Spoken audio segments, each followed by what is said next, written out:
Welcome back to our conversation between sociology and evolutionary science. Rengen Feirat will introduce today's topic, and I will introduce the speakers after her. Thank you, Ross. Hello, welcome everyone. It's so good to see you all. Today's theme is evolved reward preferences and the pandemic's economic impact. We have two of our esteemed colleagues, scholars, professors Mike Hammond and Marion Bluth, who will be speaking on the issues, on the topics.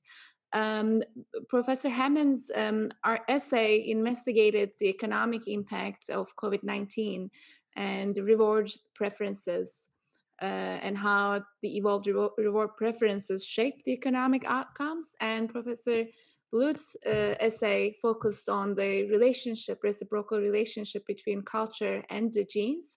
So they're both very interesting and very timely because we're at a different stage of the pandemic right now with the vaccines rolling in. So very excited to hear their take on their essays as well. So Russ is going to introduce our speakers, and then each one of our speakers are going to be briefly talking about their essays. And then we will open the floor for discussion. You can type your questions in the Q&A as usual, and I will call on the people who ask questions so you can unmute yourselves and also ask your questions. I will be moderating the Q&A. You're also welcome to just put it in the private chat to me as well if you prefer. So thank you. Thank you, Rengen, and I am excited to introduce today's two speakers. It just happens quite by dint of their interrelated foci that today is Maple Leaf Day for this series because we have two distinguished emeritus professors from the University of Toronto. Can you imagine that? And both of them have been major contributors to the sociological perspective on evolution and society. Michael Hammond was a founding member of the Evolution, Biology and Society section of the ASA and has written on all manner of related topics, including the social history of scientific communities studying evolution, particularly in England and France. He has led the reconsideration of Durkheim's theorizing in light of modern evolutionary theory. He's contributed to understanding the evolution of religion and inequality, and now, of course, is focusing on the impact of our evolutionary heritage on high-tech economies. Among his publications, in fact, is a recent article on reward allocation and contrast effects in social evolution, which really introduces the topic that he will speak about today. And I'm also equally delighted to introduce Professor Marion Bluth, again from the University of Toronto, who is one of the leading theorists in evolutionary epistemology and multi-process selection theory, combining gene-based evolution by natural selection in this perspective, neural-based individual learning, and sociocultural evolution by sociocultural selection, pretty much the whole world and all of natural history. Her recent book, 2010, gives an indication of the breadth of her work. Darwinian sociocultural evolution, solutions to dilemmas in cultural and social theory. And boy, do we have dilemmas to get solutions to these days in our societies. So with no further ado, we will turn to those who will tell us about solutions. First, Dr. Hammond. Okay, thanks, Russ. Now, to generate wider interest in looking at the imprint of evolution on the world today, we have to offer some new perspectives on concrete issues in that world, new ways of looking at that world. Now, one place to look for an evolutionary imprint is when something is not really changing while everything else around it is radically changing. That looks like a scenario where our evolutionary past might come into play, triggering a deep continuity in an otherwise ever-changing context. Now, the example I offer concerns the long-term per capita growth rate in the US economy of just under 2% per year. Economic historians have just pushed that average back to 1820. That is, throughout the 19th century, the 20th century, and the first decades of the 21st century, we've had the same relative average growth rate of just under 2%. That is, while there have been massive changes across American society, the same cumulative average has continued century after century. Now, this 2% measure has been like an economic stake in the ground, putting the economy on a short leash with limited ups and downs that always produce the same average. The only time in which this leash was stretched significantly was during the period of the Great Depression, World War II, and the post-war economic boom in the 1950s and 1960s, which was then followed by a 50-year return to the short leash. That is, today, we have the same per capita average growth as we did 200 years ago. Now, no other major economic variable has shown this kind of consistency. Economists have tried to explain this consistency with a series of ad hoc combinations of different economic variables and different historical circumstances that somehow always come out almost magically to have the same average. Right? But this inconsistent ad hoc approach is a weak explanatory tool. The question then becomes, how is this economic non-change possible in a world of constant change everywhere else? And why one average? Why not one average for one century and another average for another century? All of this suggests that there are additional factors in play that economists are not considering, and I have a suggestion of that something else from our evolutionary history. Now, my research is focused on evolved reward preferences, such as our classic attraction to salt, sugar, and sex. All these preferences have wiring to trigger rewards and dampen rewards. One of these reward circuits is found in our responses to attractive novelty.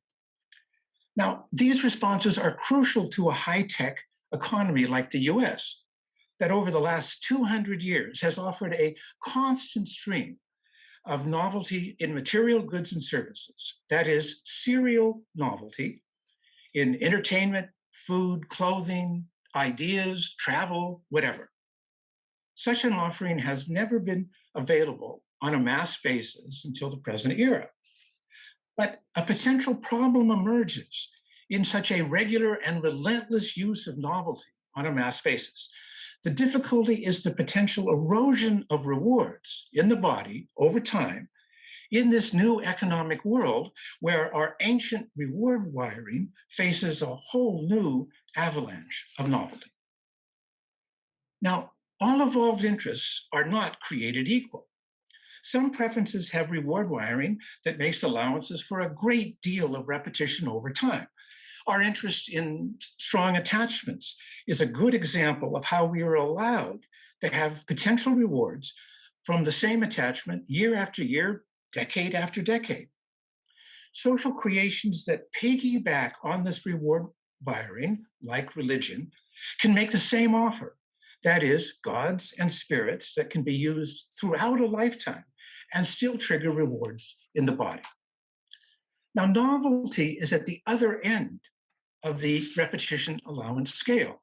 It has a low repetition allowance. We are allowed a comparatively small number of repetitions before rewards begin to fade and then extinguish. Now, this is a pre-conscious dynamic. There's really nothing we can do consciously to prevent this anti-reward trajectory for any specific piece of novelty. Now, all of this makes very good sense in our context of origin. Rewarding repetition is far more important to survival than rewarding novelty. Our evolved reward wiring demonstrates this difference clearly. In our context of origin, it's important that we have positive responses to occasional novelty, but it is also important that we do not put too much time, effort, and risk into the pursuit of novelty. A low repetition allowance accomplishes this nicely. But what happens when the high productivity of a modern high-tech economy can make serial novelty widely available without high costs in terms of time, effort, and risk to a host of individuals? Now, like anything serial, there are also many repetitive elements in such a regular use of novelty rewards. I believe that our, comparatively speaking, conservative reward wiring for novelty could latch on to these repetitive elements and could try to somewhat limit rewards for such novelty packages. After all, we are flexible, but our flexibility is not unlimited. Thus, unlike social that piggyback on high repetition allowances, the wiring of a low repetition allowances facing such relentless novelty could try to weigh down rewards over the long term. That is, with serial novelty, there is probably going to be some potential reward erosion, a penalty, a tax on this new historical use of our ancient reward circuitry. Now, if this penalty was large, interest in serial novelty would have flamed out by now. This tax is likely to be comparatively small on a short-term basis. However, this reward decay could accumulate over time and make novelty less and less attractive. Now, how could this slow but steady erosion be countered? It could be countered by providing a regular expansion of novelty, offering many individuals more variety of choice and more variety of use, thereby somewhat decreasing the repetitive aspects of serial novelty. Now, there's no a priori way to determine this potential pre-conscious reward loss, for instance, on a year-to-year basis, and we cannot at present directly measure this decay. There's also not a good direct measure for novelty itself over time. We need proxy measures for both. Now, what I've proposed is using per capita income measures as such a proxy. This measure provides a plausible indirect representation of the amount of serial novelty available on average across a population and of any ups and downs in those novelty packages. Now, what does the per capita income data show in the US? A growth average of just under 2% over the last 200 years. That is, 2% per capita growth can be seen as a proxy measure for what it takes to counter the potential reward erosion for novelty trying to cope with a whole new set of historical conditions. That is, while everything else can and does change, this demand for a cumulative 2% average goes on year after year, decade after decade, century after century. Now, 2% growth does not increase reward totals in a population. 2% avoids reward loss. But this loss of version is important. Because if such losses accumulate over time, then interest in serial novelty, support for serial novelty will decrease. These losses would play a crucial role in creating a widespread support for changes to seek to reverse this reward decay. Now, the coronavirus's pandemic attack on economic growth will be, in my opinion, no exception to this general pattern. This economic blow can lead to the restructuring of many aspects of the US economy and of society.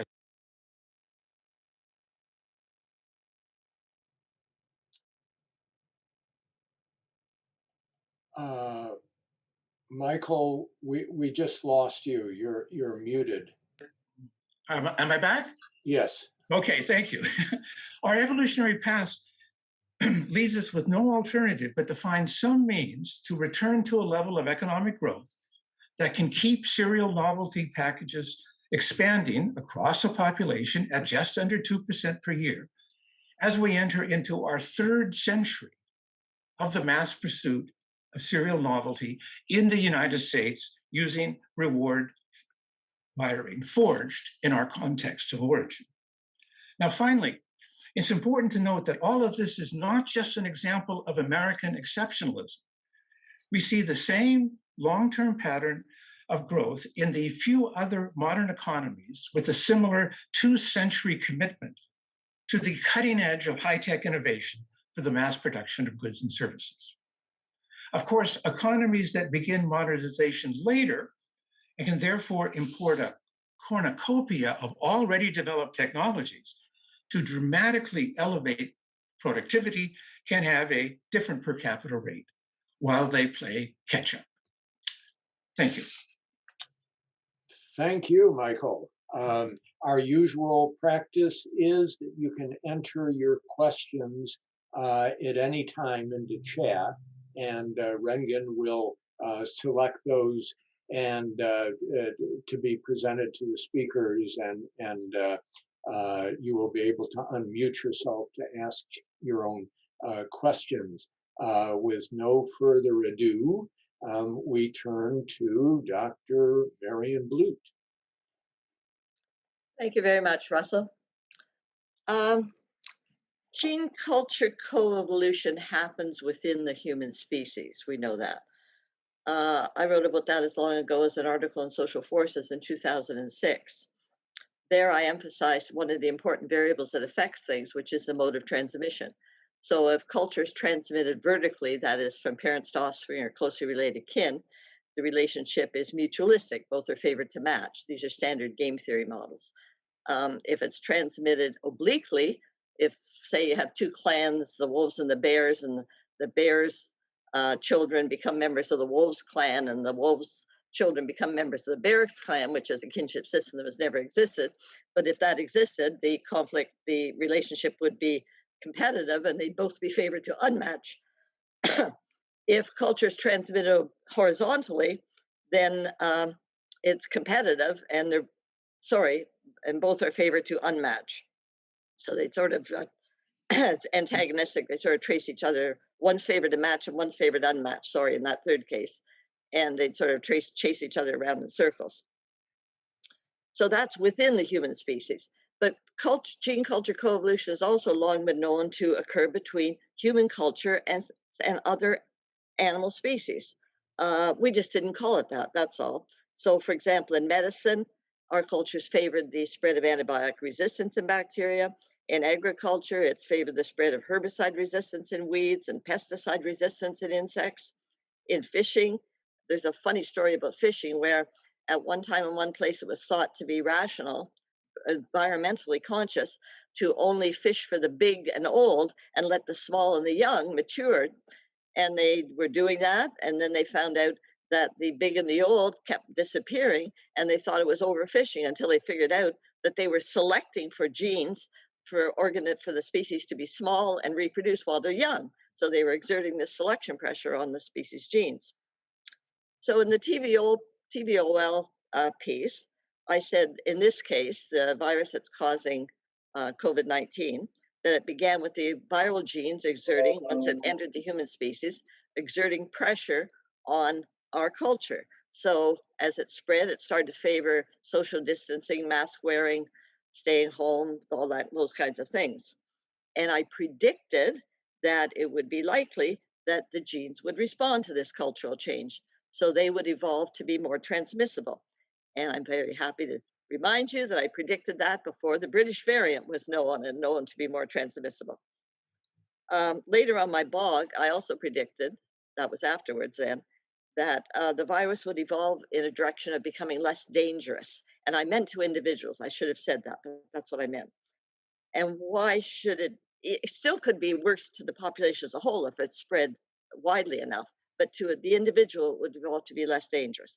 Why is that? Well, thinking teleologically in evolutionary terms is always useful. It's obviously not in the virus's interest to have you down and unable to circulate, let alone have you dead and it along with you. Okay. When Boris Johnson popped up with a little study that wasn't very big and very significant when he posed the lockdown in Britain and said it's possible that the virus is more damaging to individuals, and then later said it's probable. So a lot of journalists, and I expect rather, thought that this was an attempt to make people obey the lockdown further. He glommed onto that study because, this premise being that people are selfish, and if they think it's more dangerous to them, then they'll be more likely to obey the lockdown measures than if they just think that they're more dangerous to other people. So anyway, the fact of the matter is we don't know the answer to these things about the variants. Not only are the variants, the British variant, the South African, the Brazilian too, 6 in the United States. Now there are hundreds of known variants now that sequencing is ramping up. Now, sequencing is not ramping up enough to tell us what's going on. It's just that sequencers have found, oh, this little variant and that little variant and that little variant and so on. And we really don't know that much about how many of them are more contagious because they're relatively few. We don't know how much more or less dangerous they are to people. Even though I would predict that they should be less dangerous to individuals, it is possible that they're more dangerous. Why is it possible? Well, because natural selection is not the only force that work in evolution. Biologists talk about genetic drift, and we sociologists call it sampling error in finite populations. But a variant arose just might arise with the two effects, more transmissible and more dangerous to individuals. But I still predict that as they go on and evolve, they will become less dangerous to individuals. So since then, you probably all know, as I said, as much as I do. A couple things that I've noticed that I thought were interesting. Trevor Bedford, who's very active in the sequencing community, has noticed that a series of the variants are converging on certain sequences. So that may suggest selection rather than drift. There's a lot of speculation about mechanisms and experiments on mechanisms, whether the spike is getting into cells better and that's why it's spreading. One possible explanation, one possible speculation, is that it's multiplying more in mouths and noses, and that would make it spread more in the air, and it's not spending as much time or going as deep in the lungs as it did with all those terrible images we saw of damaged lungs in the early days, and that would make it both more transmissible and less damaging to individuals. So who knows? So as I said, we don't have enough sequencing data and quantities. For what it's worth, my guess is that we should expect in North America another wave. Maybe not too big, but another wave until our vaccinations catch up with the spread of these variant or variants.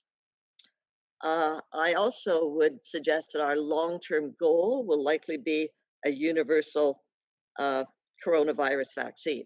Now, coronaviruses are single-stranded mRNA vaccines, are mRNA viruses, and they cause a lot of different things. They cause not only the virus that they not cause not only COVID-19, but common colds and SARS and so on and so forth. So a universal coronavirus vaccine would be a great boon, and I think that will be the goal of long-term research. And I think that's all I have to say. I'll throw in a couple, like another minute or two, Russell. Yes. Okay, I'll throw in another couple of things. Our daughter, who's a senior journalist with Reuters in Toronto, published a very long story this morning on Reuters' front page. It's an interesting story about a machine called a gene expert, Gene capital Expert, gene expert. And this machine is great. It's been spread around a lot of major medical centers in Africa, especially. And it's great because it doesn't require a lot of technical expertise to use. You need a little sort of chemical stick to stick in it, depending upon what you're looking for. So you can use it and it's been used to diagnose malaria, AIDS, all kinds of bugs in Africa. But of course, for the virus causing COVID-19, you'd need the right sticks. So these machines were financed by a lot of the medical charities, including Gates and others, and they're all over the place. They've got a lot of them in Africa. And guess what? When COVID-19 came, the company made a stick for COVID-19. And guess what they're doing? They're not selling them for the lower price that they had negotiated with these charities to give to Africa. They're selling them to the rich countries. So I guess we shouldn't be surprised that a company's doing what it takes to make profit. But anyway, these machines are sitting unused and gathering dust all over Africa in times of COVID-19. Okay, I've said it. Thank you, Marion. Rengen? Thank you, but Ross, you can go first if you like. We like to ask an initial question to our speakers first, and then open it to the discussion. After these two absolutely fascinating and wide-ranging talks, I struggle to find a common point of questioning for the two of you, but I'm determined to do that. And I realize it has to be more than, gee, how do you both like Toronto? So my question is about the cultural shift and economic shift that we're going through right now, concurrently with and stimulated by, in fact, the pandemic. And that is, Michael, you talked about the 2% rate of growth since 1820. Well, that kind of gets us beyond much of the Industrial Revolution in Europe, at least. And I wonder if, that 2% applied as the Industrial Revolution really took off in England and Europe prior to that period. And if, in fact, the new information technology, our digital revolution currently, could, in fact, overcome that limitation to the rate of growth.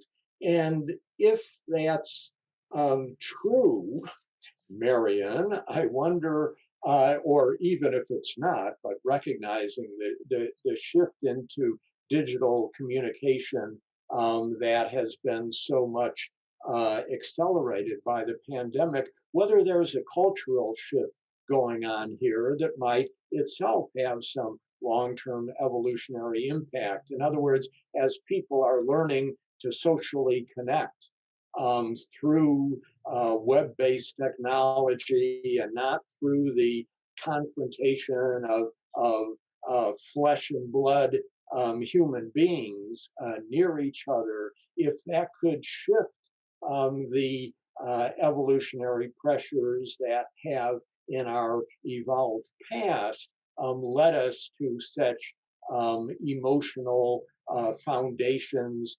physiological foundations for maintaining close connections with others. And I ask that question in part because in an NSF funded project currently, I'm actually seeing a lot of evidence of inadequacy of web-based social connection for sustaining mental health. And so I'm really wondering where we're headed with this accelerating pattern of digitally based social connection. Thank you. Thank you, Russ. I'm also going to ask a very general question. Maybe while you're answering Russ's question, if you could address mine as well, that would be great. So I'm interested in the disparate impact and the inequalities of COVID and all these economic and cultural impacts you're talking about. Marion, you mentioned briefly the African case and how they're not really helping the vaccination efforts there. So like the GDP, for example, is tied to also income inequalities, the Gini coefficient, right? A lot of researchers who investigate GDP, they also look at Gini coefficients, and there are different impacts of these coefficients on different outcomes. So if you could both maybe also explain us how income disparities or economic disparities, both within countries, like economic impact of COVID-19 hit different communities differently. Like Hispanic, Latinx communities were affected the most in the US. And I have a study that just shows that it has a big mental health impact on anxiety and depression levels within the Latinx community. For example, how does that affect the reward incentives, like the evolved reward capacities, and the cultural practices, because cultural practices are embedded within cultures, again, like social distancing or other guidelines and practices. So if you could both also speak to that a little bit, I would appreciate. Thank you. Okay, Michael, I guess first. Okay. Well, in response to your first question about the 200-year period, we have a lot of good European data from particularly England and the Netherlands, where we had the really earliest commitment of a culture to what we would call high-tech mass production. Now, of course, high-tech in 1820 meant something different than it did. But what is striking about the data that economic historians are producing is how similar the general pattern is. Now, definitely, there's different leaps up and down within that. I mean, for instance, World War I had a much greater effect on the economic development in Europe than it did in the United States. So there's a dip and a surge that we don't really have in the US. But what's remarkable was, despite a great number of different political attitudes, political parties, rebellion, even revolution, this average keeps continuing. Now, European countries and countries outside of Europe that started later, right, can have a somewhat different pattern, but almost all European modern economies have converged on this 2% average. Okay, it's really one of the most striking things, I'd say, we have in economic history. Now, in response to your second point, what I find really striking about the digital revolution and the IT revolution was that virtually everybody predicted that this would be the breakthrough. Right? This would be the equivalent, I guess, of railroads or electricity in the 19th century, and that we would finally break out of this constraint.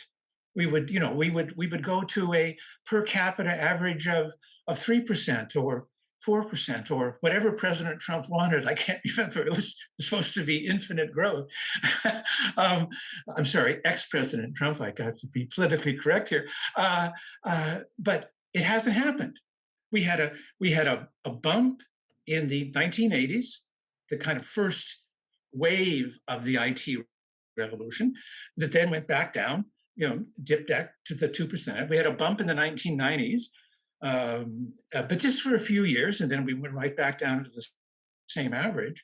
And as you all know, I mean, from the last 15 years, we've been struggling, just to keep near this average, right? And I think it just shows I believe how powerful, these preconscious dynamics are in establishing this pattern. Now, in my written work, I've also dealt with the upper side of the boundary, because the question emerges: why not 3%? Why not 4%?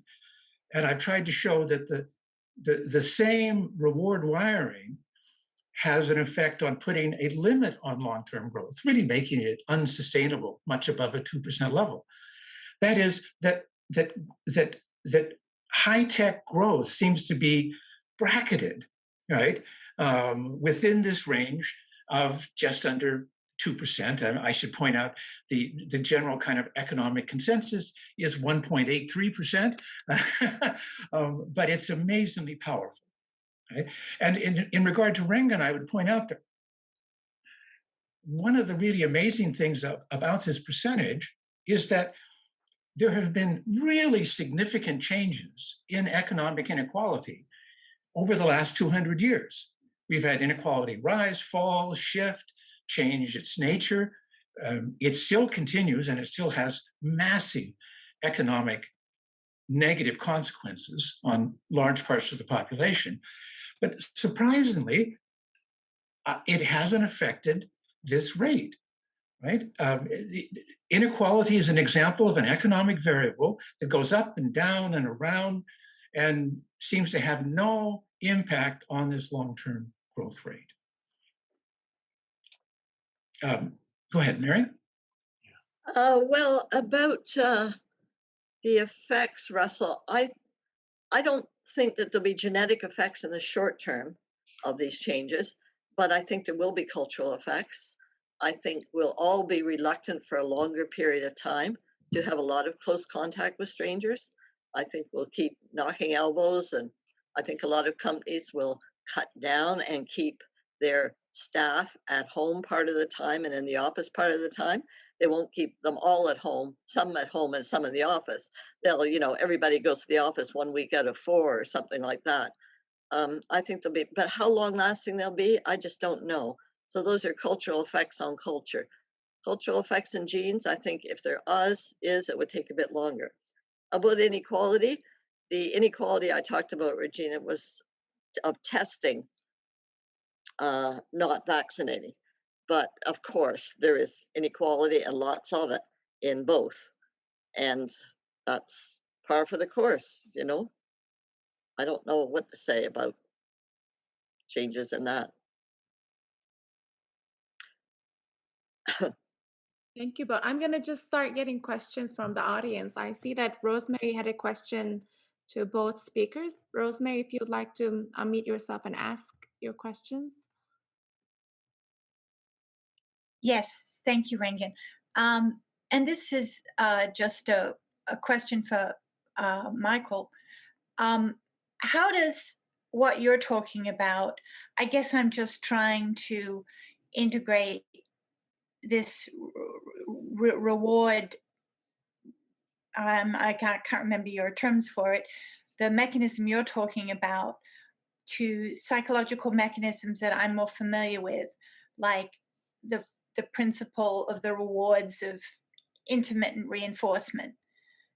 Why we check our mail all the time, because every once in a while there's something good there. I just wanted you to sort of, how can you relate what you're talking about to these things that I'm more familiar with from psychology? Well, I think psychology. We are full of these kinds of reward preferences, which get us to act in different ways and to find different things rewarding, right? And of course, there's massive individual variation among what people find to be rewarding, right? Some people might like that kind of intimate contact. Some people might find it more threatening. We have literally, I think, hundreds of these kinds of preferences. What I've simply tried to do is to focus on one preference, which is an important but actually small part of our evolutionary heritage, that is our responses to novel stimuli, and to show how this micro process might just have macro consequences. This is highly speculative, of course, but I go back to my first point that unless we can make some really almost radical and unique connections between our evolutionary past and the world today, that we're never going to generate a wider interest, a general interest in looking at the impact of evolution on our life. I think the word I used was intermittent reinforcement. Oh, yes. Oh, yes. Sorry. Yes. No, I didn't even get it. I'm only talking here about long-term patterns. If we get into intermittent patterns or to really short-term patterns, of course, you have very different impacts. Even the most attractive of stimuli, if you repeat it too often in the short term, despite its high attractiveness, its impact in the body is going to decrease. I mean, habituation has that effect. But I'm trying to move from, I mean, most studies of rewards in the body have focused on short-term or intermittent kinds of impacts. I'm trying to look at it from, pardon me, from a longer-term perspective to see if we could open up some new ground here in considering, again, the impact of our evolutionary past on our present life.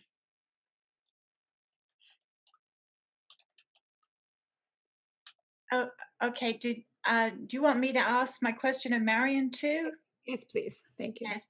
And Marion, there's been some very interesting responses in the chat box, but my question was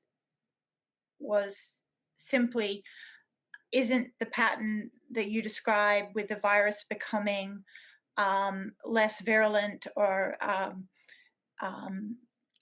less damaging to the organisms, but more transmissible between organisms, isn't that the typical pattern that happens with viruses? But as I said, there's been some very interesting responses in the text box, in the chat box. But anyway, I thought maybe you could speak to that yourself.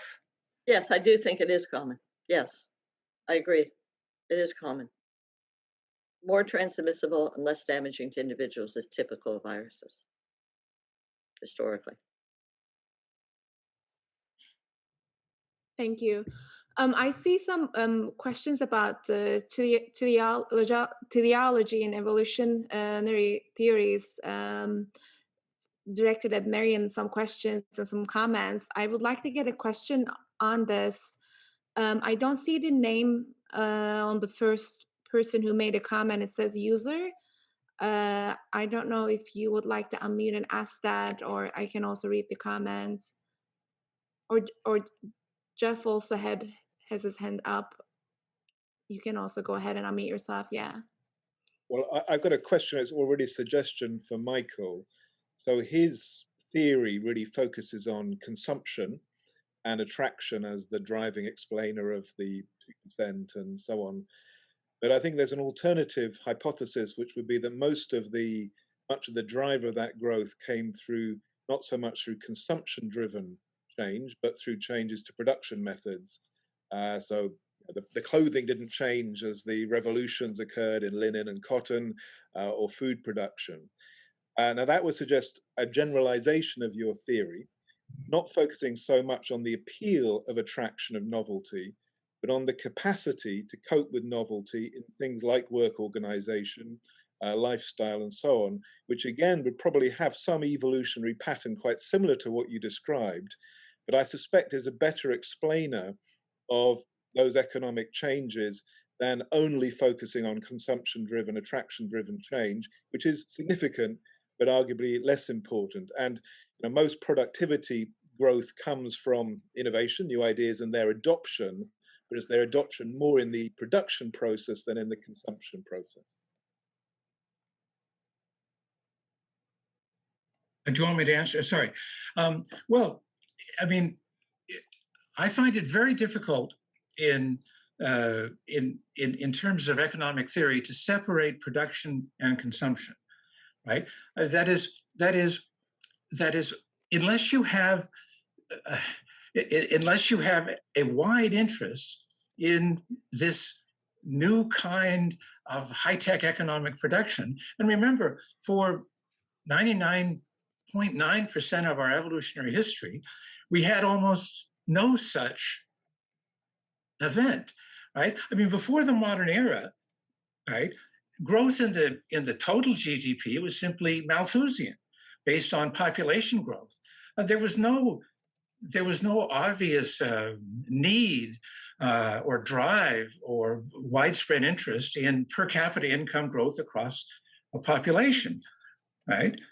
No doubt, early entrepreneurs looking for a new niche for themselves, and indeed to produce a great deal of economic inequality for themselves, saw an opportunity here to use this high-tech production to seduce people, shall we say, into these new consumption patterns. But I would say that we were pre-wired for such a seduction. That's what I tried to show, that the core of this new interest was set way back in the evolutionary origin of the species. It was just never exploited, never developed, but now it has become, I would say, dominant. I mean, most of us are addicted to one or another package of these kinds of novelty, whether it be in intellectual disciplines or in material consumption, or whatever. I mean, I think this is the new kid on the block historically, and I think that we are flexible. I mean, we obviously have a great deal of behavioral flexibility, but as I tried to point out in my paper, that flexibility, I think, has some limits, and I think there's this reward triggering and reward dampening for something like novelty in these radical new historical conditions is one of those limitations. Thank you, Mike. Andrew Atkinson, I see that you had a question for Marion. Could you ask that, unmuting yourself? Thank you. Can I do that? You hear me? Yes. Oh, great. Hi. Yeah, I just wanted to know, given the very interesting topic, given the company you're in, Marion, I just wondered what your stance was on the existence of cultural equivalence to viruses. Well, like memetics, is that what you're talking about? Along those lines, yeah. Because you seem to. I mean, culture is transmitted in all kinds of ways, as I said before, initially, vertically, obliquely, and horizontally. And fads and fashions, social movements, smaller and larger aggregates of them. And there's more of it going on, rapidity on small scale with social media, of course, yes. Lots more of horizontal transmission with social media. I mean, before, all you could do is tell your family, friends, and neighbors. And now you can tell the world. Yeah, that's kind of one kind of way of looking at the idea of memetics on a baser level. But I mean, do you think that there are cultural viruses out there which are having a negative impact on genes? That's a question I haven't really thought about or looked into. I don't know. What do you think? I'm unsure. I think it's just a very interesting question, but it's one that a lot of people don't like to ask or like to say, well, this idea isn't science or whatever, But just thinking all the ingredients. Cultural evolution within the human species having more negative impact on genes. I would expect so. I mean, the more cultural transmission is horizontal, the more likely it is to be antagonistic, Mm-hmm. And if we're more able to transmit culture horizontally, the more we are able to with social media and stuff, then the more likely there are to be negative genetic effects. But, it takes time. But it's not true. Like some people used to think that genetic evolution occurs much slower and cultural evolution occurs much faster. And David Hall and others put that down. I mean, it really depends upon the mode of transmission. If it's vertical, the rate of cultural and genetic evolution is similar. If it's horizontal, then culture is transmitted horizontally, then culture evolves much faster than the genetic. So it varies. I also saw a question, somebody mentioned, I'll just keep going here, to read Samir Okasha's latest book. It's a very good book. Yeah. I've only read the first chapter. Samir himself told me, only read the first chapter, Marion, because the rest of it will bore you. I don't believe that. I'm going to read the whole thing, but I first of all read the first chapter and I set the rest aside until I get over something else. He said exactly the same thing to me, so it makes me think he's hiding something in his chapter. Okay, thank you. Thank you, Marion. I see a very interesting question from Rebecca to Mike. Rebecca, would you like to go ahead and ask that? I'm not sure if she's still here. Yeah, no, I'm here. Thank you. Yeah, my question really was around political choices. So if a political choice is to be more, what's the word? What's the word, Regine? You can see the question. So I said more protectionist. If they're more protectionist, thinking about like German and Swedish economies, does that affect the variance of the average? Social welfare states, perhaps? Yeah, social welfare states, places where because the US seems to be very free, and yet if you don't have that freedom as an individual within an economy, how does that affect the average? Well, that's again what is so striking about this economic data. If you look at, say, growth rates on average over the last 50 years, where we really have just excellent data, right? There's not a lot of difference, right? Let's say between the welfare, so-called welfare economies of Scandinavia and the definitely non-welfare economy of the US, right? We have conservative economic countries, and we have more experimental economic countries, right? But country after country, over decades, we keep coming out to the same average, right? And the question that I raise is, what is the deep structure of this continuity with so much variation on top, so to say, right? Why, why doesn't America have a higher growth rate than, let's say, the Scandinavian countries, or vice versa? Since we are so riddled with economic inequality here, I mean, hyper inequality, why don't we have a lower growth rate?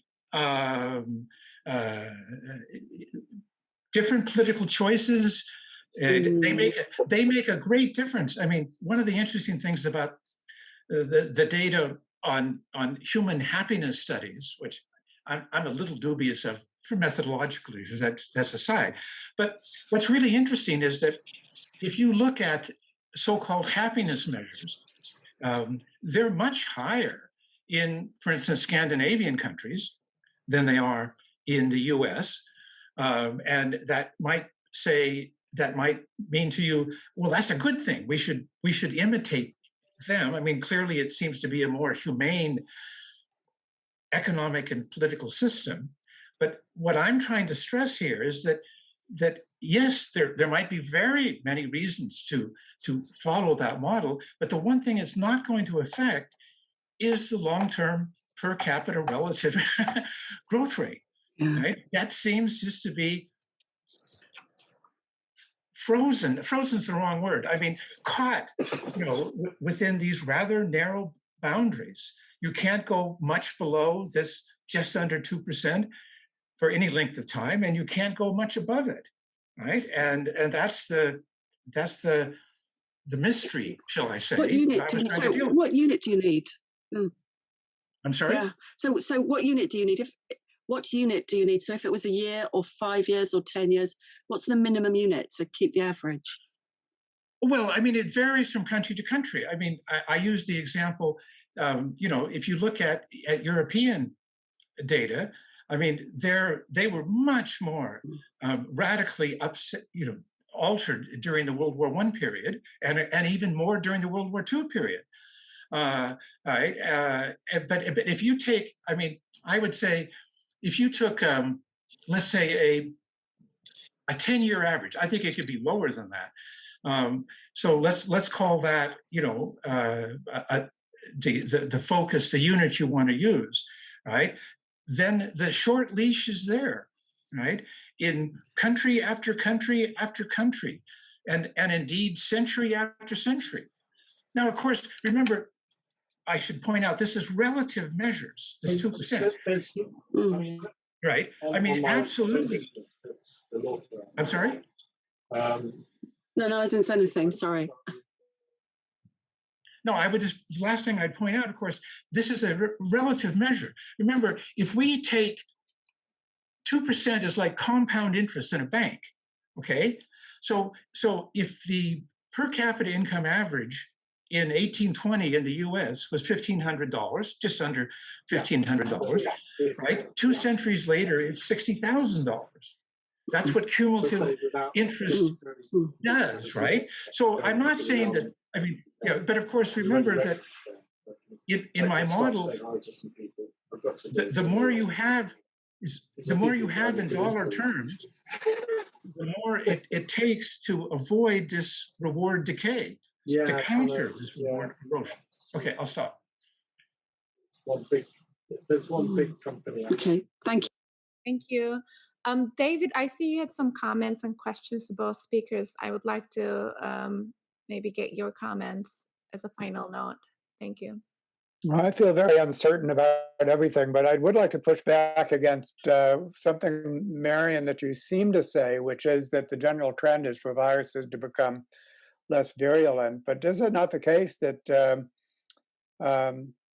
it can go either way? And depending upon the population structure, there's a broad trade-off between maximizing reproductive rates within a host, that leads to increased virulence, and transmission between hosts. And if you change the population structure, for example, increasing the density of host populations, we have these generalities, for example, that air-based diseases are less virulent than water-based diseases, like diarrhea and so on. You know, Paul Ehrlich's work, you know, classic work. And it's super important because it means that we need to be managing our response to the disease with evolvability in mind, in addition to just straight up transmission in mind. So, I mean, do you agree with all that, or do you think that in some general sense that there's a trend towards less virulence? That surprised me when you said that. I thought she was talking about airborne, assuming it was an airborne. Okay. And then there's but everything else you said I agree with. Okay. Then there's the concept of mismatch that, especially in the case of a virus that's switched hosts and is primarily adapted to bats, not humans, it could be doing all sorts of things that's bad for itself, along with the host. And then there's going to be evolution in that direction, just for the virus to become better adapted. So that's a bit different than thinking that the virus is finally fine-tuning its virulence to its host. So no, I agree too. What I was thinking about was as it evolves in a single species, you know, like as the virus that causes COVID in us. Yeah. That's while it's evolving for species. Of course, the world changes for a virus when it affects a different species, and who knows, you know, it's all different. Bats are different than humans. Their environment's different than ours. But the whole concept that evolution, and this is true for cultural evolution too, that evolution takes place on an ecological timescale, and that we have to be managing evolution basically. Everything that we're studying, our cultures and the species, they're not the same. It's not. Their properties are not static. So everything we do has to be with that malleability. In different environments too. Through time, it changes, and in different environments too. Absolutely. Yeah.